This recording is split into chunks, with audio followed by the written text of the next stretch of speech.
Mesdames, Messieurs, bonsoir. Bienvenue à ce journal d'information judiciaire. Les titres. La rentrée judiciaire de la Cour suprême de justice a été placée sous le signe de l'irrecevabilité des procédures dans la jurisprudence de la Cour suprême de justice de 2010 à 2013. Le premier président de la Cour suprême de justice a mis un accent sur le respect de la procédure devant la haute cour. La Cour commune de justice et d'arbitrage OHADA s'est réunie récemment en audience publique et foraine en RDC, un des pays signataires de l'organisation pour l'harmonisation du droit des affaires en Afrique, une première au Congo démocratique depuis son adhésion à l'OHADA. Au tribunal de grande instance de Kalamu, pendant ce temps, Zinga Kisolokele, alias Mbeli Mbeli, a été condamné à la peine capitale pour tentative d'assassinat, extorsion et coups et blessures simples. Un procès tenu à la maison communale de Makala dans le cadre de la lutte contre le banditisme urbain appelé communément Kuluna. Invité du journal, Godé Richard Kenekene, il est procureur au parquet près le tribunal de grande instance de la Gombe. Il parle des rapports entre officiers du ministère public et officiers de police judiciaire ainsi que la procédure disciplinaire contre les OPJ, une intervention qui s'inscrit dans le cadre de la formation des OPJ. Voilà tout pour le sommaire. D'abord, cette première comparution le mercredi 27 novembre 2013 de Jean-Pierre Bemba et Meki Lolo et Fidel Babala devant la Cour pénale internationale. Ils sont accusés d'avoir produit des faux documents et des faux témoignages dans le procès de Jean-Pierre Bemba, jugé à la CPI pour crimes contre l'humanité et crimes de guerre commis entre 2002 et 2003 en Centrafrique. Au cours de cette audience consacrée à la vérification de leurs identités et des conditions de leur arrestation et de leur détention, l'avocat de Fidel Babala Wandou a affirmé vouloir contester la légalité de l'arrestation de son client. Son avocat a également promis de demander la libération provisoire de son client, estimant que le député bénéficiait de l'immunité au regard de la Constitution congolaise.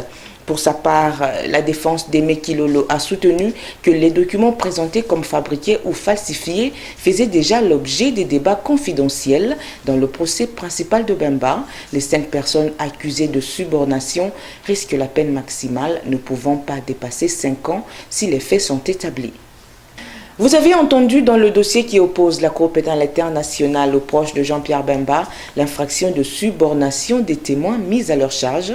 Alors, qu'est-ce que cela signifie exactement, Stéphanie ?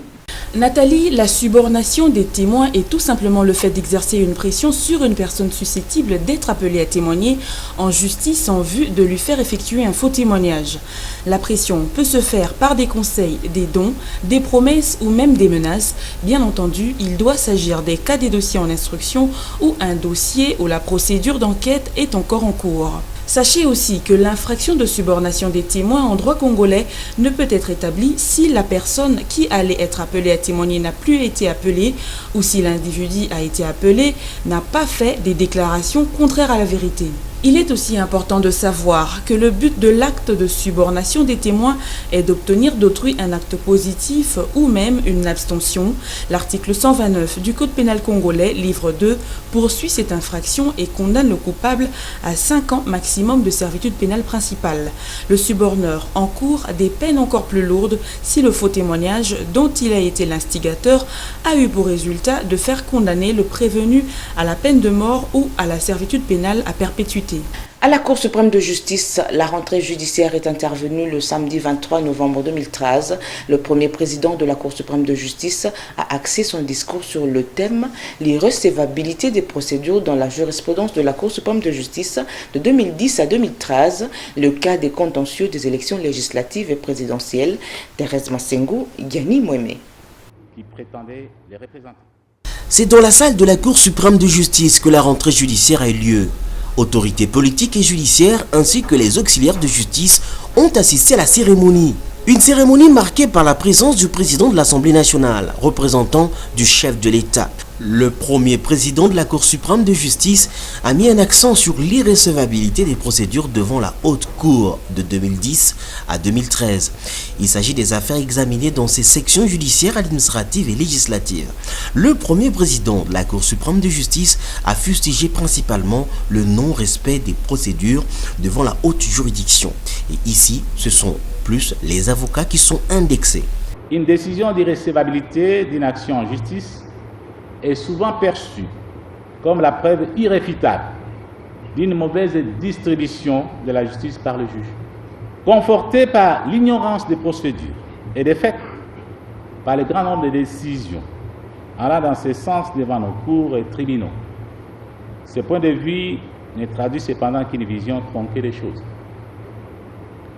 La vérité est que bien des facteurs concourent à la persistance de cet état de choses. Outre l'ignorance des procédures, donc question ci-dessus, et la mauvaise foi de qui empêche à certains de comprendre qu'une action en justice, en particulier l'exercice d'une voie de recours qui est un droit personnel, est souvent enfermé dans des délais stricts dont le non-respect conduit inéluctablement à des résultats déplorables. Le bâtonnier national s'est fondé sur la jurisprudence alors que le procureur général de la République est revenu sur les principes d'une assignation à résidence surveillée. Les membres de l'Assemblée nationale et du Sénat, les membres du gouvernement autres que le Premier ministre, les gouverneurs et les vice-gouverneurs des provinces sont, conformément aux dispositions des articles 76, 84 et 87, alinéa 2 de la loi organique numéro 13, barre 010 du 19 février 2013, relative à la procédure devant la Cour de cassation, soumis à un régime spécial. En effet, par dérogation au mode de détention préventive dans une maison d'arrêt, la détention préventive de ces personnes est, au terme de l'article 76, alinéa 3 de la loi organique précitée, remplacée par l'assignation à résidence surveillée, dont les modalités sont déterminées dans chaque cas par la Cour de cassation, seule compétente pour autoriser leur mise en détention préventive. Il reste à appliquer toutes les recommandations pour le meilleur fonctionnement de l'appareil judiciaire en RDC. La Cour commune de justice et d'arbitrage s'est transportée en audience publique et foraine en République démocratique du Congo, un des pays signataires de l'Organisation pour l'harmonisation du droit des affaires en Afrique, OHADA, une audience tenue à la Cour suprême de justice. Objectif, sensibiliser la population et expliquer aux auxiliaires de la justice de la RDC comment se tiennent les audiences à la Cour commune de justice et d'arbitrage. OHADA, absence remarquable dans la composition de la Cour, c'est celle du ministère public. Plus de détails dans ce reportage. La Cour commune de justice et d'arbitrage de l'OHADA a tenu une première audience foraine à la Cour suprême de justice en République démocratique du Congo. 8 affaires en cassation inscrites au rôle provenant du Gabon, du Cameroun, de la République centrafricaine et du Tchad ont été appelées au cours de cette audience. Il y a 8 affaires inscrites au rôle de ce matin. Première affaire. Affaire numéro 020 du 10 mars 2008. Il s'agit de l'affaire Juan Michel.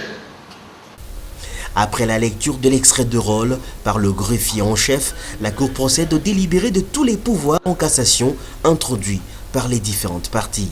La Cour, statuant publiquement après avoir délibéré en la forme d'état de pouvoir recevable, au fond, casse l'arrêt numéro 056-civil-0506 rendu le 2 novembre 2005 par la Cour d'appel de Yaoundé. Évoquant et statuant au fond, déclare irrecevable l'appel formé par Total Fina F le 21 décembre 2014, enregistré sur le numéro 598, condamne la société Total Fina F au dépens. Pour les auxiliaires de la justice de la République démocratique du Congo, le système OHADA avec son règlement d'arbitrage nécessite une formation perfectionnée des magistrats et auxiliaires de la justice dans le maniement de ces outils juridiques. Je ne connais pas le fond de toutes les affaires, mais moi je pense que ça connaît pratiquement les mêmes difficultés que nous avons même dans nos États. J'ai par exemple entendu des affaires qui ont commencé en 2008, qui sont rendues en 2013. C'est vraiment très symbolique d'avoir une audience publique de la Cour commune de justice et d'arbitrage de l'OHADA qui a statué et qui a rendu des arrêts concernant des affaires en provenance de quelques pays d'Afrique centrale. Les sentences qui venaient d'être prononcées là ont beaucoup traîné et à cette allure-là, n'est-ce pas, les justiciables sont dans l'incertitude. La Cour commune de justice et d'arbitrage de l'OHADA siège sans la présence du ministère public. Une première surtout pour le droit congolais, certes habitué à la présence du ministère public dans sa composition. Les officiers de police judiciaire ont clôturé vendredi 22 novembre dernier une session de formation à l'école de formation des OPJ. Des enseignements étaient axés sur la procédure pénale, le droit pénal général et la déontologie. Il était également question de revoir la procédure en matière de flagrance. Les moments forts de la formation avec Stéphanie Malaba. Il a été question au cours de ces 4 jours de formation d'une remise à niveau des officiers de la police judiciaire. Un recyclage axé sur la révision générale de la procédure pénale, du droit pénal général et du droit pénal spécial. La formation était aussi une occasion de rappeler la déontologie de l'OPJ et ses attitudes vis-à-vis des justiciables. Il a également été question lors de cette session de formation de la procédure à suivre par l'OPJ en cas de flagrance si ce dernier ne se trouve pas dans sa circonscription. Et les rapports, vous l'adressez au procureur de la République du ressort où vous exercez. Vous pouvez avoir besoin d'un mandat d'amener, un mandat de comparution, une réquisition pour poursuivre tel ou tel devoir, vous devez vous adresser au procureur.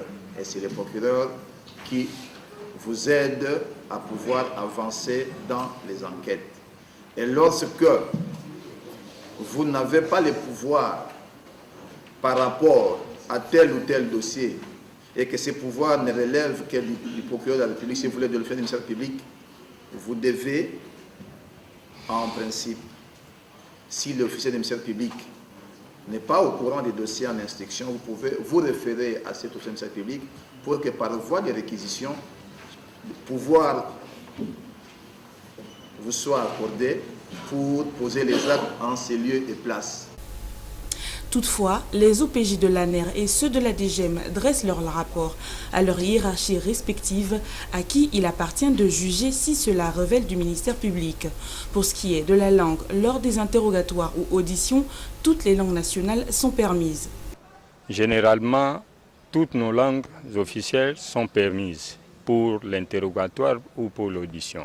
Mais s'il s'avère que l'OPJ est bloqué, il a ce pouvoir-là de requérir un expert pour faire l'interprétariat. La vie en soi étant une école permanente, les participants souhaitent que des formations similaires soient organisées sur toute l'étendue du territoire congolais. Au barreau de Kinshasa-Gombe, l'heure est à l'élection du nouveau bâtonnier et de nouveaux membres du Conseil de l'Ordre des avocats. Sur 6 candidats en lice, 2 se sont qualifiés pour le second tour. Il s'agit de Maître Mukendi Kalambay et de Maître Jean Mbaki.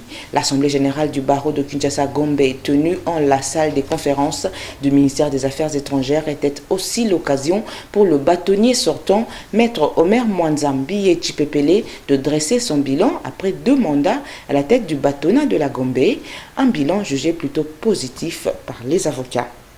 Dans les cours et tribunaux à présent, au tribunal de grande instance de Kalamo, siégeant en chambre foraine, le ministère public poursuit Nzinga Kisolokele, alias Mbeli, pour tentative d'assassinat, extorsion et coups et blessures. La partie prévenue parle d'une seule infraction, celle des coups et blessures simples, pendant que la partie civile enfonce le clou et accuse le prévenu de viol. L'organe de la loi requiert de son côté la peine capitale contre le prévenu Mbeli, qui lui sollicite la clémence. Le tribunal a rendu son verdict sur le banc et condamne le prévenu à la peine de mort. Thérèse Massengou, Merlin Kamalandwa. Les faits se déroulent dans la nuit du 23 au 24 novembre 2013. Mvundula Franci et Kinzola Ngunda affirment avoir été victimes d'extorsion, tentative d'assassinat et causées blessures simples par Nzinga Kisolekele alias Mbeli Mbeli. Le ministère public saisit le tribunal en procédure de flagrance contre Nzinga Kisolekele alias Mbeli Mbeli pour les mêmes griefs. Le tribunal procède à l'identification du prévenu et lui demande sa version des faits. Nabutuya samedi, on a obtenu dimanche le 24 novembre, Nabanini, aux Alakiwati. Et vers 22h, naïla pour le mois sinama, il n'a le mois pas n'a pas pouvoir courir tout naïf, pas le gros solo année pour le mois sinama, du mata. Nous sommes là qui voit battre. Na tenom panzi, na taille balèque la mouille et on mois sans paille. Nandikoya. Batongo mona ki na butu banani. Est-ce que bazali awa? Ezaki, je n'en vois maman ou. Tala bango malamu, est-ce que zali bango? Après avoir interrogé le prévenu, le tribunal fait comparaître les victimes pour les entendre.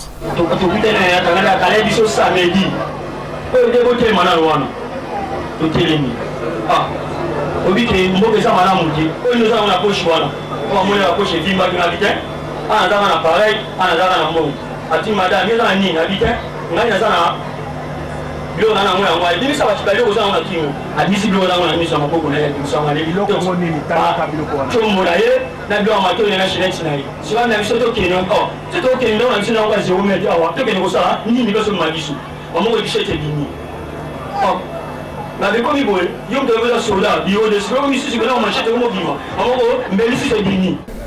Le prévenu affirme qu'il y a contradiction dans les versions des deux victimes. Ses avocats conseils demandent au tribunal de retenir une seule infraction à charge du prévenu, c'est-à-dire les coups et blessures simples, et de rejeter les autres infractions au nom du principe de la qualification alternative des infractions. La théorie de la qualification alternative. Cette théorie veut à ce que lorsque le même fait infractionnel répond cumulativement à la définition de plusieurs infractions, de sorte que lorsqu'on retient une infraction, les autres sont exclus. Les parties civiles qui viennent se greffer à l'action du ministère public demandent au tribunal de retenir aussi à charge du prévenu l'infraction de viol et de le condamner au remboursement des soins médicaux. Mais nous, la partie civile, nous ajoutons, il y avait aussi l'infraction des tentatives de viol. Et venir à faire l'intention aussi de violer. L'organe de la loi requiert la peine capitale au prévenu pour l'infraction de tentative d'assassinat. J'ai requis la peine de mort. Elle va absorber les autres peines, mais tout en maintenant le dommage et intérêt de 500 000 francs congolais.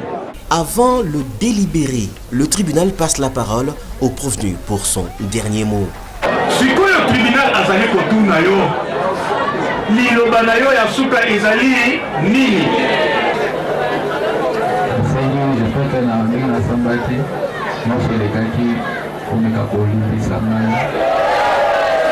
Après débat entre les parties et le réquisitoire de l'organe de la loi, le tribunal rend son verdict sur dispositif et condamne le prévenu à la peine capitale. Dit que toutes ces infractions sont en concours matériel et les condamne en conséquence à la peine de mort. Ordonne son arrestation immédiate. Après le verdict rendu sur le banc, l'organe de la loi promet d'interjeter appel afin que le juge d'appel vérifie cette décision. Le tribunal de commerce de la Gombe est saisi de l'affaire qui oppose deux associés de la société Cat Express SPRL. Bernadette Kanza, associée minoritaire, s'attaque à Robert Kisangani, associé majoritaire. Elle demande la surséance de la dissolution de la société et le paiement de ses dividendes qu'elle affirme n'avoir jamais perçus pendant les 11 ans de la gestion de Robert Kisangani. L'associé majoritaire rétorque que la société a été dissoute par une assemblée générale extraordinaire et de poursuivre que la décision de la dissolution a été prise par la majorité des membres suite aux difficultés rencontrées. La suite dans ce reportage. La gestion de la société avait été confiée à M. Robert Kisangani. Il a géré la société pendant 11 ans. L'affaire remonte en 1999. Kanza Bernadette et Robert Kisangani se conviennent de créer une société dénommée Cat Express SPRL. Robert Kisangani était associé majoritaire et gérant de société avec 60% de parts sociales et Bernadette Kanza 40%. 11 ans après, Robert Kisangani convoque une assemblée générale extraordinaire pour la dissolution de la société. Bernadette Kanza, qui a participé à cette assemblée générale extraordinaire, écrit une lettre d'opposition à la dissolution et demande au gérant l'audit des comptes sur sa gestion de la société pendant 11 ans. Selon la partie demanderesse, en dépit de la lettre d'opposition, Robert Kisangani procède quand même à la dissolution de la société. L'associé minoritaire saisit ensuite le Tricom Gombe pour la désignation d'un expert comptable pour auditer sur les 11 ans de gestion par Robert Kisangani. En janvier 2012, le Tricom Gombe désigne Mubenga Chilombo Abraham comme expert, mais Kisangani n'a pas mis à sa disposition les éléments nécessaires pour l'audit. Bernadette saisit à nouveau le tribunal de commerce de la Gombe pour la surséance de la dissolution de la société en entendant l'audit et sollicite du Tricom de condamner Robert Kisangani à 1 500 000 $ à titre de dividende qu'elle n'a jamais perçu pendant 11 ans et 500 000 $ à titre de dommages et intérêts. Madame Bernadette avait, avec M. Robert Kisangani, en 1999, ils avaient créé une société. Et M. Robert Kisangani, qui était associé majoritaire, il a décidé unilatéralement en 2010 de pouvoir dissoudre la société sans le consentement de l'autre associé. Le défendeur Kisangani rejette en bloc les prétentions de la partie demanderesse. Ses avocats soutiennent que la société n'existe plus depuis 2010. Au regard de l'Assemblée générale extraordinaire, la décision de dissolution a été prise par la majorité des membres suite aux difficultés rencontrées. Carte Express SPRL, c'est une société qui a été créée par les deux et déjà au mois de septembre 2010, par la volonté de la majorité des actionnaires, cette société a cessé d'exister. Et curieusement aujourd'hui, la dame veut demander à ce que le tribunal statue sur le cas d'une société qui n'existait pas. Après débat, le tribunal prend l'affaire en délibéré pour se prononcer dans le délai. Place à notre chronique à présent. La pédophilie désigne une attirance sexuelle pour les enfants. Cette attirance est considérée par certains comme une perversion sexuelle et prise par d'autres comme une maladie mentale. La loi congolaise punit très sérieusement les coupables de cet acte qui souvent est remarqué en centre-ville. Freddy Monsoir, que dit le droit congolais à ce sujet ? Nathalie, nos téléspectateurs doivent d'abord savoir que plusieurs concepts sont rattachés à l'infraction de la pédophilie. On parle des relations sexuelles avec mineurs, pornographie infantile, abus sexuels sur mineurs, viol des mineurs, des concepts non exhaustifs. Dans la plupart des législations, la simple attirance sexuelle sur mineurs n'est pas reprimée. Par contre, l'acte sexuel entre un adulte et un enfant est illégal. Le droit ne reconnaît pas à l'enfant mineur des droits à la sexualité, ce qui implique dans une relation sexuelle entre un adulte et un enfant, l'enfant ne peut être entendu que comme une victime. Et l'absence de consentement de l'enfant n'est pas requis pour que l'infraction soit constituée. La loi généralement fondée sur une limite d'âge appelée majorité sexuelle, celle-ci diffère en fonction des pays.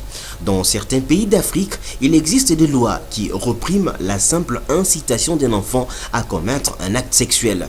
Le code pénal congolais, par contre, n'est pas assez explicite sur les thèmes de cette infraction, mais reprime plus spécifiquement des infractions propres de pédophilie. Il s'agit notamment du viol sur mineur. Le prévenu encourt une peine de 7 à 20 ans de servitude pénale, de l'attentat à la pudeur sans violence, ruse ou menace commis sur un enfant. La sanction est de 6 mois à 5 ans de prison.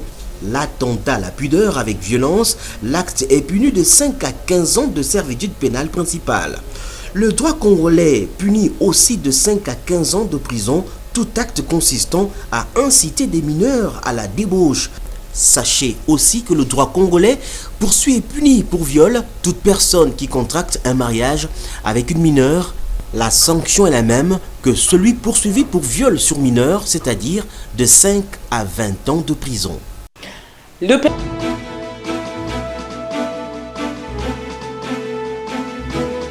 C'est la fin de cette édition. Avant de nous séparer, le rappel des titres. La rentrée judiciaire de la Cour suprême de justice a été placée sous le signe de l'irrecevabilité des procédures dans la jurisprudence de la Cour suprême de justice de 2010 à 2013. Le premier président de la Cour suprême de justice a mis un accent sur le respect de la procédure devant la haute cour. La Cour commune de justice et d'arbitrage OHADA s'est réunie récemment en audience publique et foraine en RDC, un des pays signataires de l'organisation pour l'harmonisation du droit des affaires en Afrique, une première au Congo démocratique depuis son adhésion à l'OHADA. Invité du journal, Rodé Richard Kenekene, il est procureur au parquet près le tribunal de grande instance de la Gombe. Il a parlé des rapports entre l'officier du ministère public et l'officier de police judiciaire ainsi que la procédure disciplinaire contre les OPJ, une intervention qui s'inscrit dans le cadre de la formation des OPJ est complètement terminée pour cette édition du journal d'information judiciaire. Merci de l'avoir suivi. Ces remerciements s'adressent aux nombreux téléspectateurs qui nous sont fidèles. Merci encore une fois de nous faire confiance. L'information continue sur www.journaljudiciaire.org. Au revoir.